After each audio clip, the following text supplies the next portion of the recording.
మనం చెప్పే సువార్త కేవలం మా మతం మారండి, కేవలం మా మతంలోకి రండి కాదు. మనం చెప్పే సువార్త ప్రజలకు డిగ్నిటీ ఇచ్చేది. మనం చెప్పే సువార్త ప్రజల కడుపుకు పట్టెడు అన్నం పెట్టేది.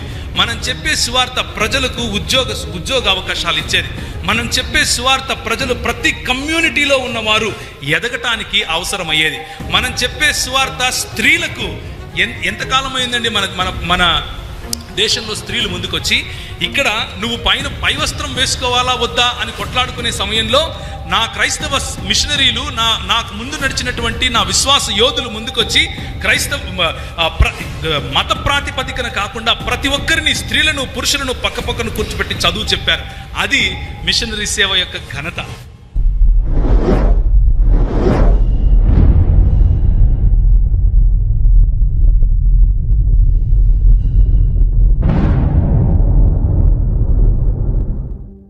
నేను ఎందుకు ఈ మాట చెప్తున్నాను అని అంటే, మనం గనుక ఒక స్టెప్ ముందుకేస్తే, if you can take one step forward, nothing is impossible my brother. ఆ రోజు గవర్నమెంట్ వారు, ఈరోజు మేమెళ్ళి అది చేశామని చెప్పుకోక్కర్లేదు, గవర్నమెంట్ వాళ్ళే చేశారు. కానీ అలా చేయటానికి కారణం ఎవరు? ఎవడో ఒక క్రైస్తవుడు. దేవునికి స్తోత్రం కలుగును గాక. He is insignificant. వాడు ప్రాముఖ్యం కాదు, వాడు వెనుక ఉన్న భావజాలం ప్రాముఖ్యం, వాడు వెనుక ఉన్నటువంటి ఆలోచన పద్ధతి ప్రాముఖ్యం. ఏంటా ఆలోచన అనంటే, ప్రతి మానవుడికి డిగ్నిటీ ప్రభువు ఇచ్చాడు. ప్రతి మానవుణ్ణి ఆయన సమానత్వంలో ఆయన చేశాడు. ప్రతి మానవునికి హక్కుంది. ఆ హక్కు ఇవ్వటానికి క్రైస్తవుడు ముందుంటాడు. దేవునికి స్తోత్రం కలుగును గాక. అది మన సువార్త. మనం చెప్పే సువార్త కేవలం మా మతం మారండి, కేవలం మా మతంలోకి రండి కాదు. మనం చెప్పే సువార్త ప్రజలకు డిగ్నిటీ ఇచ్చేది. మనం చెప్పే సువార్త ప్రజల కడుపుకు పట్టెడు అన్నం పెట్టేది. మనం చెప్పే సువార్త ప్రజలకు ఉద్యోగ అవకాశాలు ఇచ్చేది. మనం చెప్పే సువార్త ప్రజలు ప్రతి కమ్యూనిటీలో ఉన్నవారు ఎదగటానికి అవసరమయ్యేది. మనం చెప్పే సువార్త స్త్రీలకు ఎంతకాలం అయిందండి మన దేశంలో స్త్రీలు ముందుకొచ్చి ఇక్కడ నువ్వు పై వస్త్రం వేసుకోవాలా వద్దా అని కొట్లాడుకునే సమయంలో నా క్రైస్తవ మిషనరీలు, నాకు ముందు నడిచినటువంటి నా విశ్వాస యోధులు ముందుకొచ్చి మత ప్రాతిపదికన కాకుండా ప్రతి ఒక్కరిని, స్త్రీలను పురుషులను పక్కపక్కన కూర్చోబెట్టి చదువు చెప్పారు. అది మిషనరీ సేవ యొక్క ఘనత. నువ్వు పై వస్త్రం వేసుకోవాలా వద్దా అని మాట్లాడుకునే రోజుల్లో, ఈ స్త్రీని లోపలికి రానిచ్చాలా వద్దా అని మాట్లాడుకునే రోజుల్లో, నా దేవుణ్ణి ఈ స్త్రీ మరి నెల వచ్చింది కాబట్టి తాకకూడదు అని చెప్పే నీ రోజుల్లో పక్కన కూర్చోబెట్టి కాలేజ్ చదువులు చెప్పారు. అది క్రైస్తవ సేవ. ఈ క్రైస్తవ సేవ కారణంగానే ఈరోజు భారతదేశం ఏమైందో అది ఉంది. లేకపోతే మీరు చెప్పండి, ఎందుకు ఆఫ్ఘనిస్తాన్ మన నుంచి విడిపోయింది? ఎందుకు మన నుంచి మరి సెంట్రల్ ఏషియాలో ఉన్నటువంటి కొన్ని ప్రాంతాలు విడిపోయాయి? ఎందుకు మన నుంచి ఇప్పుడున్నటువంటి బలోచిస్తాన్ విడిపోయింది? ఎందుకు మన భూభాగం నుంచి నేపాల్ పక్కకు వెళ్ళిపోయింది? ఎందుకు మన భూభాగం నుంచి భూటాన్ పక్కకు వెళ్ళిపోయింది? ఎందుకు మన భూభాగం నుంచి ఈరోజు నార్త్ ఈస్ట్ పక్కకి వెళ్ళాలని ఆలోచిస్తుంది? ఎందుకు మన భూభాగం నుంచి కశ్మీర్ పక్కకి వెళ్ళాలని ఆలోచిస్తుంది? ఎందుకు శ్రీలంక ఒకప్పుడు మనదైనప్పుడు పక్కకి వెళ్ళిపోయింది? ఎందుకు ఇంతవరకు రంగూన్ ఒక దేశంగా మనలో ఒక భాగంగా ఈస్ట్ ఇండియా వాళ్ళు కలిపితే మనం పోగొట్టుకున్నాం? ఎందుకో తెలుసా? విభజించి పాలించే భేదములుండును అనే ఈ ఆలోచన పద్ధతి కారణంగా నేను గొప్పరా నీకంటే, నేను గొప్పరా నీకంటే, నేను గొప్పరా నీకంటే అని చెప్పుకుంటూ మన వాళ్ళను మనం విడదీసుకున్నాం. కాబట్టి విభజించు విభజించు విభజించు, సామదాన భేద దండోపాయాలు ఉపయోగించు అని చెప్పి లాస్ట్కు బొచ్చ చిక్కింది. ఇది మన బతుకు. మనం ఇప్పుడు ఏమంటున్నామంటే, భారతదేశాన్ని క్రైస్తవులు వచ్చి విడగొడుతున్నారు అంటున్నారు. ఈ కొంచెం సిగ్గుండాలి మాట్లాడటానికి. క్రైస్తవులు కలిపారు. క్రైస్తవులు భారతదేశంలో ఆఫ్ఘనిస్తాన్ కలిపారు. ఒకప్పుడు మొఘళ్ళు దాన్ని పక్కన వేరే దేశంగా చేస్తే ఈస్ట్ ఇండియా కంపెనీ వచ్చిన సమయంలో వారిని కలిపారు. క్రైస్తవులు ఈస్ట్ ఇండియా కంపెనీకి సంబంధమే లేదు అసలు. అయినా కానీ ఈస్ట్ ఇండియా కంపెనీ ద్వారా వచ్చినటువంటి మిషనరీలు సాంస్కృతికంగా వారిని ఏకం చేశారు. సాంస్కృతికంగా కశ్మీర్ను కలిపారు, సాంస్కృతికంగా బలోచ్ను కలిపారు, సాంస్కృతికంగా గిలిగిట్ను కలిపారు, సాంస్కృతికంగా మరి ఇప్పుడు వెలివేయబడుతున్నటువంటి రాష్ట్రాలుగా పిలువబడే నార్త్ ఈస్ట్ ఇండియాను కలిపారు, సాంస్కృతికంగా ఇప్పుడు విడిపోయినటువంటి బంగ్లాదేశ్ను కలిపారు. విడగొట్టింది మీరు. ఎందుకు? నేను నీకంటే గొప్ప అనే జాత్యాహంకారం కారణంగా. ఈ జాత్యాహంకారం, భేదములుండును అనే మాట బైబిల్లో ఆనాడే చెప్పారు. నువ్వు భేదాలు సృష్టిస్తూ ఉండు, ప్రజలను విడగొడుతూ ఉండు. నువ్వు సమానము, మనం ఒకటి అని చెప్పేవారు వస్తారు, వారి ముందు నువ్వు నిలవలేవు అని దేవుని వాక్యం చెప్తా ఉంది. దేవునికి స్తోత్రం కలుగును గాక. 1833లో మరి నరేన్ చెప్పినట్లుగా ఒక చార్టర్ రాశారు. అంతకు ముందు వరకు కూడా మరి క్రైస్తవ మిషనరీ సంస్థలు ఈ దేశంలో రాకుండా, మిషనరీ వ్యవస్థ ఇక్కడికి రాకుండా ఈస్ట్ ఇండియా కంపెనీ వాళ్ళు అడ్డుకున్నారు. ఈస్ట్ ఇండియా కంపెనీ వాళ్ళు ఏదో క్రైస్తవులు అని వీళ్ళు అంటున్నారు ఇప్పుడు, కానీ ఈస్ట్ ఇండియా కంపెనీ వాళ్ళు క్రైస్తవ్యానికి వ్యతిరేకులు, ద్రోహులు. ఈస్ట్ ఇండియా కంపెనీ వాళ్ళు క్రైస్తవ్యం ఇక్కడ రాకుండా ఆపినటువంటి వారు. ఈస్ట్ ఇండియా కంపెనీ వాళ్ళు ఈ దేశానికి క్రైస్తవ్యం ఒకవేళ వస్తే వాళ్ళు ఎడ్యుకేట్ అవుతారు, ఒకవేళ వస్తే వాళ్ళు చదివితే మాకు వ్యతిరేకంగా పోరాడతారు అని భయం కలిగి వాళ్ళని ఇక్కడికి రానివ్వలేదు. ఆ సత్యం కూడా తెలియనటువంటి వారు. అయితే జీగన్బాల్క్ గారు 1673లోనే ఇక్కడికి వచ్చారు. 1715, 1717లో 2 స్కూల్స్ స్థాపించారు. అలా ఎడ్యుకేషనల్ ట్రస్ట్స్ వాళ్ళు ఎప్పుడు 1600 చిల్లరలోనే వాళ్ళు స్థాపించి 1700 చిల్లరలోనే ఇక్కడ మనకు స్కూల్స్ స్థాపించి, ఎక్కడ చెన్నై ప్రాంతంలో, అంటే ఇప్పుడున్నటువంటి తమిళనాడు ప్రాంతంలో మన కోసం సేవ చేస్తే వాళ్ళేమో దేశానికి ద్రోహులు, మనల్ని విడగొట్టి దేశాన్ని విడగొట్టి చీల్చి తునాతునకలు చేసే ఈ భావజాలమేమో దేశభక్తులు. ఇంతకంటే గొప్ప జోక్ ఇంకొకటి ఉండదు. క్యాథలిక్ మిషనరీలు 1505లోనే వచ్చారు. విజయనగర సంస్థానాధీశులు వాళ్లకు లెటర్ రాసి, అయ్యా మీరు చెప్పే జ్ఞానం ఏదో బాగుందంట, దీనికి కావలసిన దాఖలాలు ఎవరికైనా కావాలి, ఎవిడెన్సెస్ కావాలి అని అంటే నన్ను అడగండి, నేను రిటర్న్ డాక్యుమెంట్స్ నేను మీకు ఇస్తాను. 1505లో వాళ్ళు వచ్చినప్పుడు 143 మంది మిషనరీస్ వాళ్ళు పిలుచుకొని విజయనగర సంస్థానంలో వాళ్ళు వచ్చి అక్కడ మాట్లాడి వాళ్ళతో సరే మేము చేస్తాము అని చెప్పి సౌత్ ఇండియా ప్రాంతం అప్పటికే మరి మిషనరీ పరిచర్య గురించి తెలుసుకున్నప్పుడు వారిని వ్యతిరేకించారు, మీరు రావద్దు అని చెప్పారు. వాస్కో డి గామా ఆ ప్రాంతంలో, గోవా ప్రాంతంలోకి వచ్చినప్పుడు మొట్టమొదటిసారిగా అక్కడ ఉన్నటువంటి గవర్నర్ గారు మరి సెయింట్ ఫ్రాన్సిస్ గారు ఇక్కడికి వచ్చినప్పుడు అక్కడ ఉన్నటువంటి కుష్ఠరోగులను సజీవంగా ఇసుక దెబ్బల్లో తోడి వాళ్ళని పూడ్చిపెట్టేవాళ్ళు. ఎందుకు అనంటే ఆ కుష్ఠరోగిని తాకితే నాకు కుష్ఠరోగి వస్తుంది, వాడి కర్మకు వాడు చావాలి అని అన్నారు. నా కర్మను తల మీద వేసుకున్నాడు నా ప్రభు, ఎవరు గొప్ప అంటారు? నీ కర్మ కాదురా, నేనున్నా నీకోసం అని నా కోసం చనిపోయిన ప్రభు దగ్గరికి నేను వెళితే తప్పెలా అవుతుంది? నీ కర్మకు నువ్వు చావురా అని చెప్పి నన్ను వదిలేసిన వాడి దగ్గరికి నేను ఎందుకు వెళ్ళాలి అని తిరిగి ప్రశ్నించండి. ఇది క్రైస్తవ సువార్త. క్రైస్తవ సువార్త ఏంటి అని అంటే, ప్రతి ఒక్కడు వాడు కుష్ఠరోగైనా సరే వాడిని పూడ్చిపెడుతున్నారు, అది తప్పు. వాడికి బ్రతికే హక్కు ఉంది, వాడు దేవుని స్వరూపంలో ఉన్నాడు, దేవుని పోలికలో వాడు చేయబడ్డాడు అని చెప్పినటువంటి భావజాలం క్రైస్తవ భావజాలం. మనం ఏం చేశాం ఈ దేశానికి అని ప్రశ్నించే వారికి ఈ మాట చెప్పండి. కుష్ఠరోగుల కోసం నువ్వు ఎప్పుడైనా నీ ఇల్లు తెరిచావా? కుష్ఠరోగుల కోసం ఇల్లొద్దు, నీళ్ళు ఇచ్చావా ఒక్క చెంబు? నా పెద్దలు వాళ్ళ కోసం జీవితాలు సమర్పించారు, నా పెద్దలు వాళ్ళ పుండ్లు కడిగారు, నా పెద్దలు వాళ్ళకు కట్లు కట్టారు, నా పెద్దలు వాళ్ళు ఉమ్మేస్తూ ఉంటే, వాళ్ళు కక్కుతూ ఉంటే చేత్తో పట్టుకున్నారయ్యా, నీ జన్మలో చేయగలవా నువ్వు అని అడగండి. క్రీస్తు ప్రేమకున్నటువంటి శక్తి అది. నిర్మించారు ఎవరైనా ఈ దేశాన్ని అని అంటే అది మనం. దేవునికి స్తోత్రం కలుగును గాక. ఈ దేశానికి ఎవరైనా పునాదులు వేశారు సమానత్వం పట్ల అనంటే అది మనం. దేవునికి స్తోత్రం కలుగును గాక. విడదీశారు ఎవరైనా అనంటే ఈరోజు వస్తున్నటువంటి ఈ కాషాయ గుండాలు. విడదీసి విభజించి పాలించింది వీళ్ళు, కలిపింది సమానత్వం ఇచ్చింది మనం. 1542 నుంచి వచ్చినటువంటి జెస్యూట్ మిషనరీస్ గురించి మీకు సమయం దొరికినప్పుడు ఒకసారి చూడండి. ఇక్కడ డినామినేషనల్ లేకపోతే ఎవరు సరైన సంఘం ఎవరు సరైన సంఘం కాదు అన్న విషయం గురించి మాట్లాడుకోవటం లేదు. క్రైస్తవ భావజాలం ఉన్నవారు ఈ దేశానికి ఏం సేవ చేశారు అన్న విషయం గురించి మాట్లాడుకుంటున్నాం. ఆ విషయాన్ని కనుక ఒకసారి చూసినట్లయితే గోవా ప్రాంతంలో జరిగినటువంటి సేవ, ఈ భారతదేశానికి వచ్చిన మొట్టమొదటి ప్రింటింగ్ మెషిన్, నీకు బట్టలు వేసుకోవడం చేతగాని సమయంలో ప్రింటింగ్ మిషన్ ఇక్కడికి తీసుకొని వచ్చారు. ఎవరు? క్రైస్తవ మిషనరీ. దేవునికి స్తోత్రం కలుగును గాక. ఇక్కడ మన తెలుగు ప్రాంతాల గురించి కొన్ని విషయాలు మాట్లాడుకొని నేను ముగిస్తాను. తెలుగు ప్రాంతాలలో ఇక్కడ మన ఊళ్ళలోనే రేణుకా ఎల్లమ్మ గుళ్ళు ఉంటాయి. ఆ రేణుకా ఎల్లమ్మ గుళ్ళకు ఉన్నటువంటి కథ చెప్తాను. ఎందుకు ఈ రేణుకా ఎల్లమ్మ గుళ్ళు ఉన్నాయి, ఏంటి దీని కథ అన్నది. ఇది ఒక దళిత్ స్ట్రగుల్. ఇక్కడ నగ్నంగా ప్రజలు ఆరాధించేవారు. చంద్రగుట్టి అన్నటువంటి ఒక ఇన్సిడెంట్ జరిగింది 1980లో. 1800 కాదు, 1986 గురించి మాట్లాడుతున్నాను. ఇది పబ్లిక్ ఇంట్రెస్ట్ లిటిగేషన్ బిల్ ఒకటి వేశారు హైకోర్టులో ఏమని వేశారు అని అంటే, ఇక్కడ ఏదైతే నగ్నంగా ఆరాధన చేస్తున్నారో ఫలానా ఎల్లమ్మ గుడి దగ్గరికి వెళ్ళి జోగిని వ్యవస్థ గురించి మాట్లాడబోతున్నాను, వెళ్ళి ఏదైతే ఆరాధన చేస్తున్నారో అది తప్పు, అది దీనికి వ్యతిరేకము అని చెప్పినప్పుడు అప్పటికి ఈ పిల్ వేసింది ఆమి కార్మికాయల్ గారు పనిచేసిన సమయంలోనే, చాలా పాతకాలంలోనే పిల్ వేశారు. అప్పుడున్నటువంటి గవర్నమెంట్ అంటే విక్టోరియా రాణి యొక్క గవర్నమెంట్, బ్రిటిష్ పాలన సమయంలోనే ఆ పిల్లు వేస్తే వాళ్ళు అన్నారు, అయ్యో మీరు పిల్లు వేస్తున్నారు, ఈ జోగిని వ్యవస్థకు వ్యతిరేకంగా పిల్లు వేస్తే, అంటే నాచ్ అనే కమ్యూనిటీకి వ్యతిరేకంగా పిల్లు వేస్తే అది బ్రాహ్మణ వాదానికి వ్యతిరేకంగా పిల్లు వేస్తున్నట్లు మీరు అని అడిగారు. వీరు వెళ్ళి అడిగారు, ఎందుకయ్యా మీ స్త్రీలు నగ్నంగా నాట్యం చేయడం మీకు ఎందుకు ఇష్టం?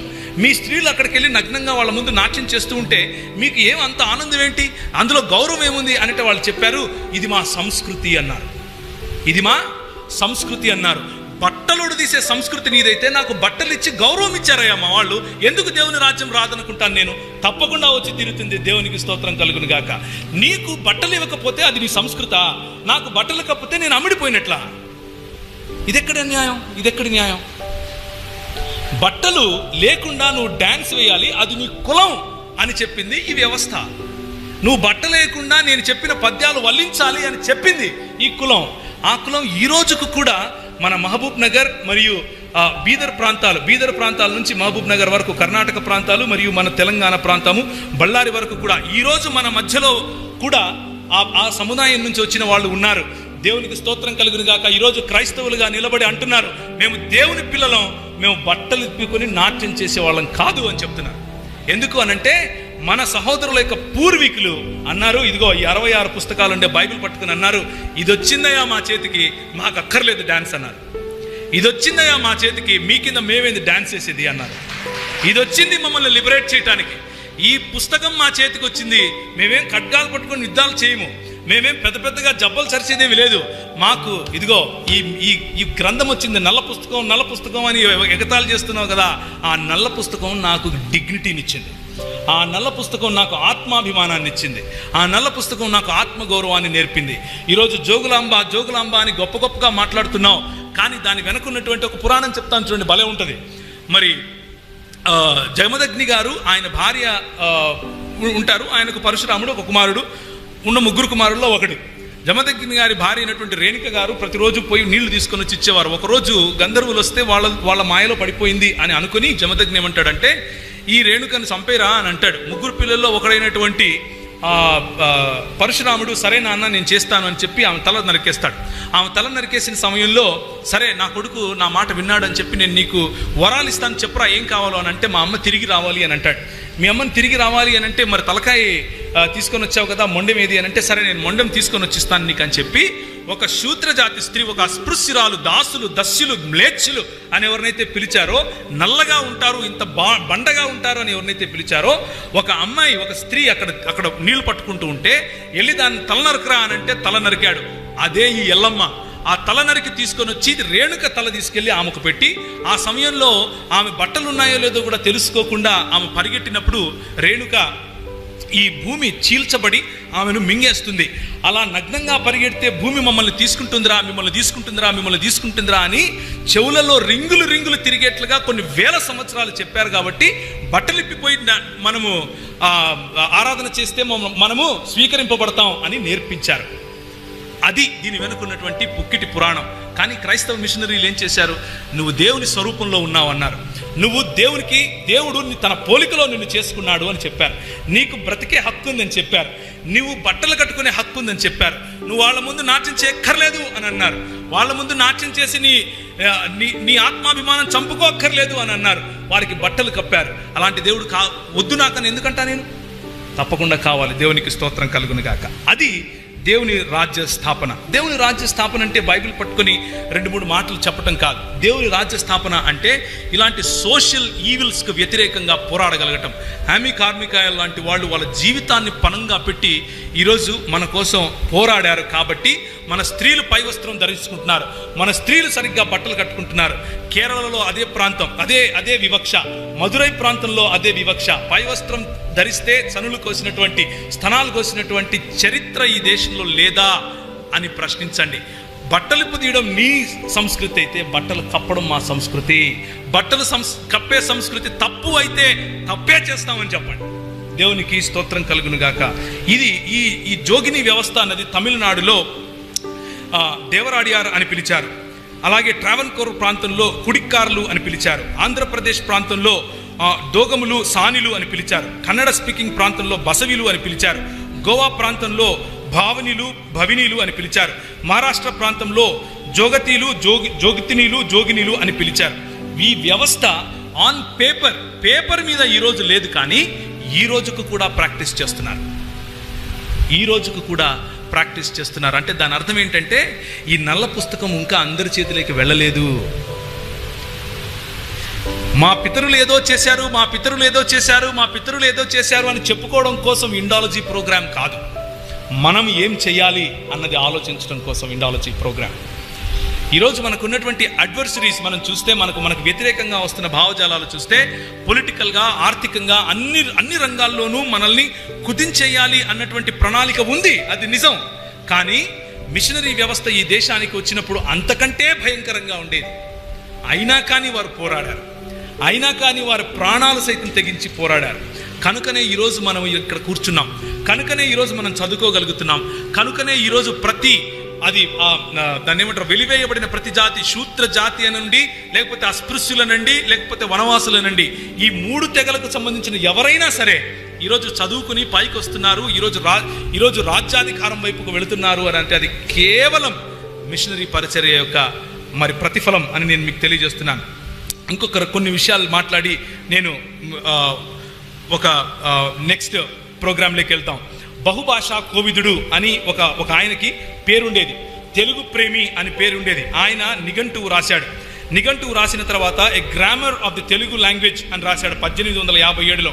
ఆ తర్వాత a dictionary of mixed dialects and foreign words అని 1854లో రాశాడు. ఆ తర్వాత ద తెలుగు రీడర్ అనే పుస్తకం రాశాడు. ఎ లిటిల్ లెక్సికన్ అన్నటువంటి ఇంకొక పుస్తకం 82లో రాశాడు. 53లో dialogues in Telugu and English అనే పుస్తకం రాశాడు. ఆ తర్వాత 1852లో జిల్లా డిక్షనరీ అని రాశాడు. ఆ తర్వాత డెస్పిటేషన్స్ ఆన్ విలేజ్ బిజినెస్ అని 1855లో రాశాడు. అలా చెప్పుకుంటూ రాసుకుంటూ పోతే రాజుల యుద్ధములని, లోకం చేత వ్రాయబడిన శుభవర్తమానము అని, ఆ తర్వాత ఆంధ్ర గీర్వాణ చందము అని, తెలుగు ఆంగ్ల నిఘంటువు అని చెప్పి కొన్ని వందల పుస్తకాలు రాసి ఈరోజు గద్య భాగాలను మన చేతికి ఒక ఆయన అందించాడు. ఆయన ఎవరు అనంటే నా స్నేహితుడు ఇక్కడ నరసింహ ఉన్నాడు, నేను నరసింహ, మా కుటుంబానికి సంబంధించి చెందిన వాళ్ళు కొంతమంది ఉన్నాం. మేము కడప జిల్లా నుంచి వస్తాం. 1850 ప్రాంతాలలో కడప జిల్లాకు కలెక్టర్గా ఒక ఆయన ఉండేవాడు.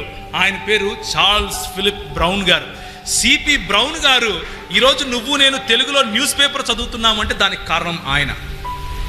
ఆ రోజు ఉన్నటువంటి ఎవరైతే విద్యావంతులు అని చెప్పుకున్నారో 1850కి ముందు, 1840కి ముందు, ఆ విద్యావంతులు తెలుగు భాషను మ్లేచ్ఛ భాషగా అభివర్ణించారు, తమిళ భాషను మ్లేచ్ఛ భాషగా అభివర్ణించారు, కన్నడ భాషను మ్లేచ్ఛ భాషగా అభివర్ణించారు, మలయాళ భాషను మ్లేచ్ఛ భాషగా అభివర్ణించారు.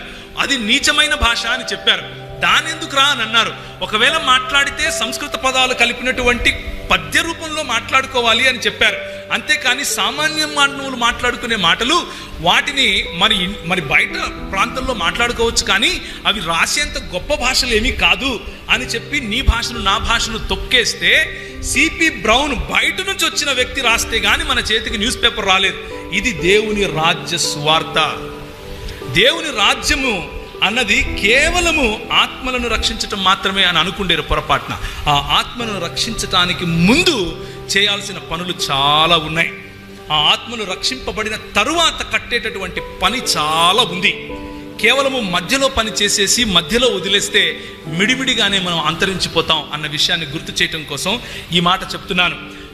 ఆయన 15 ఎకరాల భూమిని కడప జిల్లాలో తీసుకుని, కడప మా ఊర్లోనే తీసుకుని ఒక పెద్ద గ్రంథాలయాన్ని స్థాపించి ఆయన పేరట సిపి బ్రౌన్ గ్రంథాలయం అని అక్కడున్నటువంటి ప్రజలు ఆయన పేరట అది స్థాపించుకున్నారు.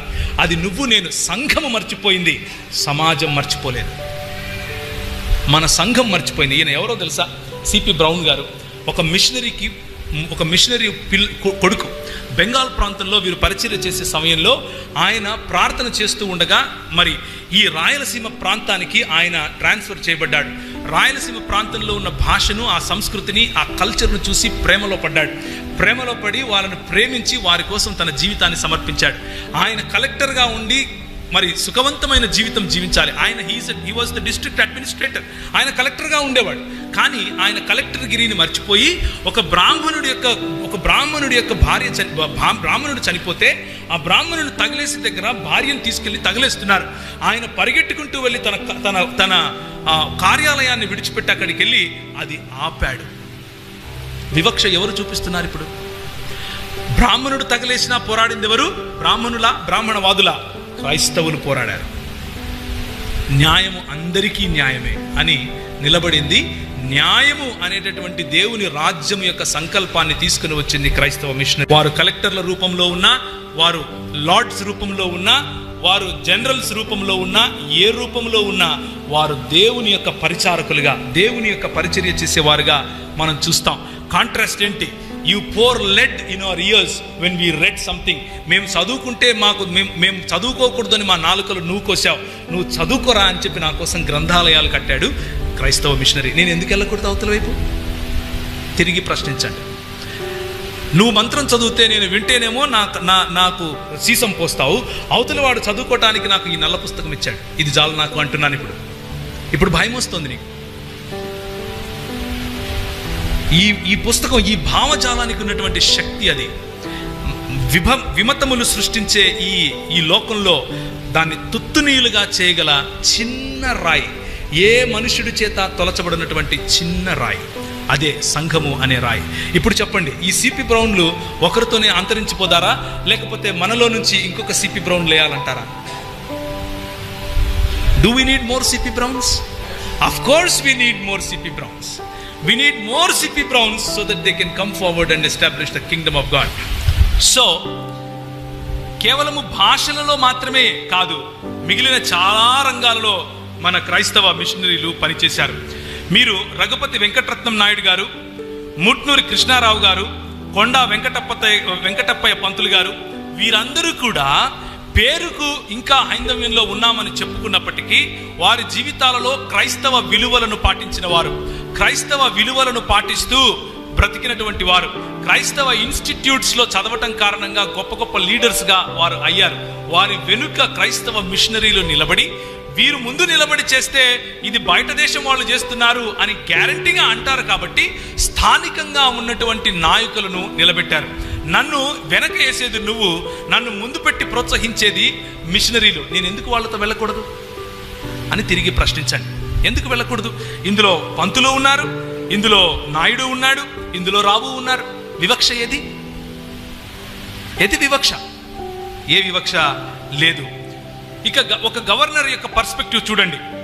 ఆయన సర్ రివర్స్ థామ్సన్ ఏమంటున్నాడు అని అంటే, నా జడ్జిమెంట్ ప్రకారము క్రైస్తవ మిషనరీలు చేసినటువంటి పనితో గవర్నమెంట్ వారు పనిచేసినటువంటి దాన్ని కనుక పోల్చి చూస్తే వీళ్ళు చేసిన పని ప్యూర్ అన్సెల్ఫిష్ జీవన శైలి, ఏమాత్రము స్వార్థం లేనటువంటి జీవన శైలి తీసుకుని వచ్చి they have exercised power and produced results that words cannot fully describe అంటున్నారు. మన మాటలు చెప్పలేనటువంటి గొప్ప పనులు వాళ్ళు చేశారు అంటూ మన తెలుగు రాష్ట్రాల్లో జరిగిన దాని గురించి ఆయన ఇచ్చినటువంటి స్టేట్మెంట్ అది. 1870లో 138 ఎడ్యుకేషన్ ఇన్స్టిట్యూషన్స్, కేవలం ఆంధ్ర మరియు మెడ్రాస్ ప్రెసిడెన్సీ గురించి మాట్లాడుతున్నాను. 1880లో 440, 1890లో 1473, అలా 1912కు వచ్చే వరకు, అంటే మదర్ తెరీసా గారు ఈ దేశానికి రాకముందే, మదర్ తెరీసా గారు పుట్టక ముందే 6559 ఇన్స్టిట్యూషన్స్ పెట్టి క్రైస్తవులు స్త్రీలను మరియు పురుషులను వారు లేవదీయగలిగారు. దేవునికి స్తోత్రం కలుగును గాక. ఇప్పుడేమో మదర్ తెరీసా వచ్చి ఏమో చేసింది, మదర్ తెరీసా వచ్చింది ఏమో చేసి అనింది అని ఏడుస్తారు. ఆమె పుట్టక ముందు జరిగింది ఇది. 6559 ఇన్స్టిట్యూషన్స్ ఆమె పుట్టక ముందు కేవలం మెడ్రాస్ ప్రెసిడెన్సీలో మాత్రమే జరిగింది. ఆమె 1910లో పుట్టింది కదా మదర్ తెరీసా గారు. ఏ కమ్యూనిటీస్ ఇంపాక్ట్ అయ్యాయి? చాలా మంది ఇది ఒక ఫ్యాషన్ వీళ్ళకి, అంటే రైస్ క్రిస్టియన్స్ అని ఉదయం నవీన్ అన్నాడు కదా, వీళ్ళకు ఒక ఫ్యాషన్. ఏమంటూ ఉంటారంటే, ఎవరైతే సామాజికంగా వెనకబడిన వారో వాళ్ళ దగ్గరికే వీళ్ళు వెళ్తారు. ఎక్కడికి వెళ్తారు చూడండి, వెలమల దగ్గరికి వెళ్ళారు, కమ్మల దగ్గరికి వెళ్ళారు, కాపుల దగ్గర అంటే కాపులు రెడ్ల దగ్గరికి వెళ్ళారు, మాలలు కోమిట్లు, తర్వాత కంసాలులు, మాదిగలు, ఎరుకలు, కోయలు, కాజీలు, గొల్లవాళ్ళు, రాజులు, లంబాడీలు, అలాగే బ్రాహ్మణులు కూడా. కానీ టోటల్గా మరి లబ్ధి పొందిన వాళ్ళని చూస్తే ఎక్కువ సంఖ్య ఎవరిది ఉంది? బ్రాహ్మణులదే ఉంది కదా. ఎవరిది? ఇక్కడ ఉన్నటువంటి వెలివేయబడిన తెగలన్నీ 2, 3. మిగిలినది లబ్ధి పొందేది నువ్వే, లబ్ధి పొందిన తర్వాత తిట్టేది నువ్వే. ఏ గిన్నెలో తింటావో అదే గిన్నెకు చిల్లేసేది నువ్వే. అది నీ సంస్కృతి. నా సంస్కృతి ఏంటంటే, నాకేం నేర్పారంటే వీళ్ళు, నువ్వు దేవునికి నమ్మకంగా బ్రతుకు అని నేర్పారు, సమాజానికి నమ్మకంగా బ్రతుకు అని నేర్పారు. అందుకనే స్త్రీలను గౌరవించడం నేర్చుకున్నాం. అందుకనే ప్రతి మానవుడిని గౌరవించడం నేర్చుకున్నాం. అందుకనే నువ్వు గోచి కట్టుకున్నా గౌరవించాం, ప్యాంట్ వేసుకున్నా గౌరవించాం, నువ్వు పై వస్త్రం వేసుకున్నా గౌరవించాం, వేసుకోకపోయినా గౌరవించాం. ఎందుకు అనంటే, ఇదిగో ఈ 66 పుస్తకాలున్న బైబిల్ అలా చేయమని చెప్పింది కాబట్టి.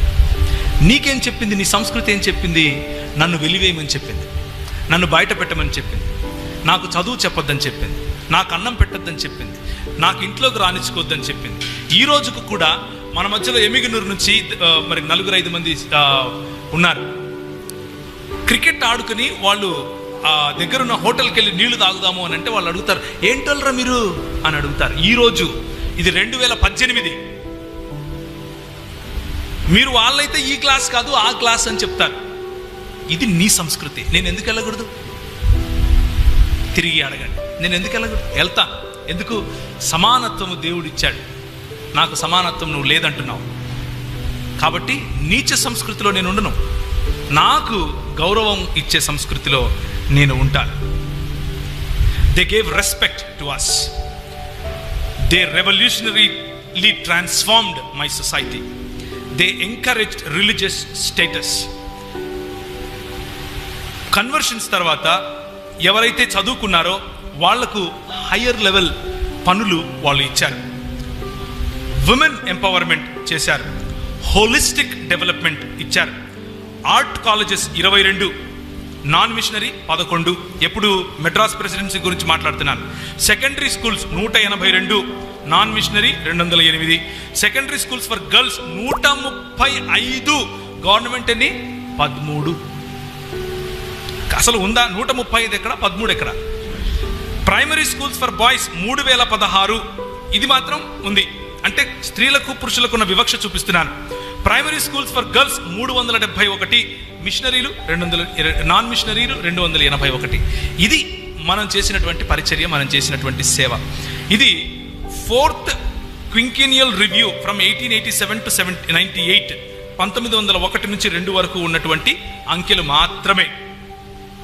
సో ఈ 4 లండన్ మిషనరీ పరిచర్య, church missionary society, Wesleyan mission, అలాగే society for the propagation of gospel and free church mission of Scotland, ఈ 5 సంస్థలు, ఇంకా మెథడిస్ట్ సంస్థలు ఉన్నాయి, అలాగే లూథరన్ సంస్థలు ఉన్నాయి, అలాగే మిగిలిన చాలా లూథరన్ సంస్థలు. అంటే ఇంత లండన్ మిషన్ నుంచి వచ్చిన వారు లూథరన్గా మారారు, లూథరన్గా ఉన్నవారు లండన్ మిషన్లో కలిసిపోయారు. ఇలాంటి చాలా పరిణామాల కారణంగా కొన్ని పేర్లు ఇక్కడ పెట్టలేదు. అయినప్పటికీ వీరందరూ చేసినటువంటి పరిచర్య, వీరందరూ చేసినటువంటి సేవ, వీరందరూ చేసినటువంటి ఆరాధన పని కారణంగా భారతదేశం ఈరోజు ఏదైతే ఉందో అలా ఉంది. మనకు ఈరోజు ఉదయం మాట్లాడినట్లుగా the canal of baptism, Clough గారు మరియు ఆర్థర్ కాటన్ గారు కలిసి చేసినటువంటి పని ఈరోజు మన ఆంధ్రదేశాన్ని అన్నపూర్ణగా పిలుస్తున్నారు. Just because of them. మరి 1000 సంవత్సరాలు నువ్వు ఉండి ఏం చేశావు? 50 ఏళ్లలో వాళ్ళు ఎందుకు చేశారు? Because they loved people. ఎందుకు అనంటే ప్రజల పట్ల ప్రేమ. ఎందుకు అనంటే నిస్వార్థమైన సేవ. ఎందుకు అనంటే ప్రజలను ఉద్ధరించాలి, ప్రజలు ముందుకెళ్ళాలి, ప్రజలు బలపడాలి, దేవుని రాజ్యము స్థాపించబడాలి. ఒకప్పుడు స్టూవర్ట్పురం అంటే భయం. ఒకప్పుడు ఆ ప్రాంతానికి వెళితే రాత్రి 6 కాదు కదా, సాయంత్రం 5 కాదు కదా, మిట్ట మధ్యాహ్నం వెళ్ళాలంటే భయం. ఈరోజు అది సాల్వేషన్ ఆర్మీ వారి కారణంగా ఇట్ బికేమ్ ఈ స్టూవర్ట్పురం. ఒక్క స్టూవర్ట్ దొరగారి కారణంగా అక్కడ ఉన్నటువంటి సముదాయం, దొంగతనం చేసే సముదాయం. టైగర్ నాగేశ్వరరావు గారు అని అంటే భయం ఒక్కొక్కరికి. ఇందిరాగాంధీ కూడా అప్పుడు ఏదో ఇది ఆర్డినెన్స్ జారీ చేసిందంట, ఆయన పట్టుకోమని. నాకు తెలియదు అది నిజమో కాదో, it is just hearsay, I don't know, I never read it. కానీ ఈరోజు చూస్తే స్టీవర్ట్పురం అలా లేదుగా. దానికి కారణం ఏంటి? మరి భారతదేశానికి నువ్వేం చేశావు అని అడిగినప్పుడు ఆ దొంగతనంలో ఉన్నటువంటి ఆ సముదాయం కోసం నువ్వేం చేశావు? అక్కడికి వెళ్ళి రక్తం కార్చింది ఎవరు? అక్కడికి వెళ్ళి వాళ్ళ కోసం పోరాడింది ఎవరు అన్న విషయాన్ని జ్ఞాపకం చేసుకోవాలి. స్త్రీలను, సంఘంలో ఉన్నటువంటి స్త్రీలను కలిపారు, నాయకత్వం ఇచ్చారు. కాబట్టే స్త్రీలు ఈరోజు బయటకు వస్తున్నారు. మన దేశంలో ఈ రోజుకు కూడా నువ్వు మడిగట్టుకుని మూల కూర్చోవాలి అని చెప్పే సముదాయాలు లేవా? ఈరోజు ఎందుకని మన స్త్రీలు ముందంజలో ఉండి అన్ని విషయాల్లోనూ పోరాడుతున్నారు, అన్ని విషయాల్లోనూ ముందుకొస్తున్నారు? మన మధ్యలో సత్యఝరి అనే ఈ పుస్తకం చూడండి. వాస్తవాల విపులీకరణ, ఈర్ష్య, అసూయల స్వార్థ వికృత మతోన్మాద ముసుగు చీల్చిన ప్రభు సత్య జ్ఞాన ప్రేమ తత్వము. ఇది రాసింది ఒక స్త్రీ. దేవునికి స్తోత్రం కలుగును గాక.